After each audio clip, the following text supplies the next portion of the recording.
YouTube సోదరులందరికీ నమస్కారం అండి. ఇది బంగిడిపల్లి అండి కాయ. ఇప్పుడు మే నెల కదా, ఎక్కువగా మామిడిపళ్ళు ఉన్నాయి. ఎక్కువగా ఈ సీజన్ బట్టి వస్తూ ఉంటాయి అన్నమాట. ఈ మే నెలలో ఎక్కువగా వస్తూ ఉంటాయి.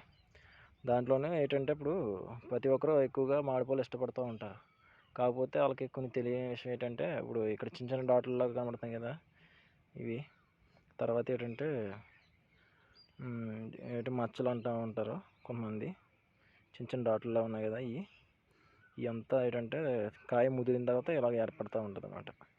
ఎక్కువగా మచ్చగా ఇటువంటి కాయ టేస్ట్ ఎక్కువగా వస్తుంది అన్నమాట.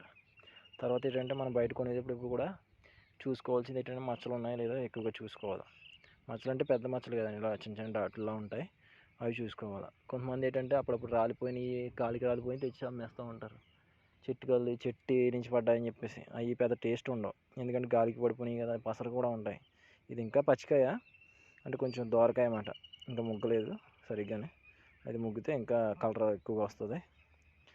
చూసినట్టయితే మీకు ఇక్కడ కనిపిస్తున్నాయి కదా, ఇవి బాగా చిన్నగా ఉన్నాయి కదా, అవి మనం కొనుక్కునేటప్పుడు ఎప్పుడు కూడా మనం ఇలా చుక్కలు చూసుకోవాలి.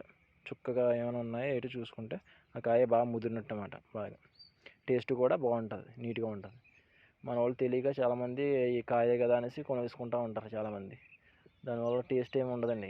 దానివల్ల మనకి లాస్ తప్ప సాటిస్ఫాక్షన్ ఉండదు. మెయిన్ చూసారు కదా, మీకు ఇక్కడ కనిపిస్తున్నాయి చిన్న చిన్నగా ఇవి డాట్స్. అవి మీరు ఎప్పుడైనా ట్రై చేసేటప్పుడు కొనేటప్పుడు ట్రై చేయండి ఒకసారి.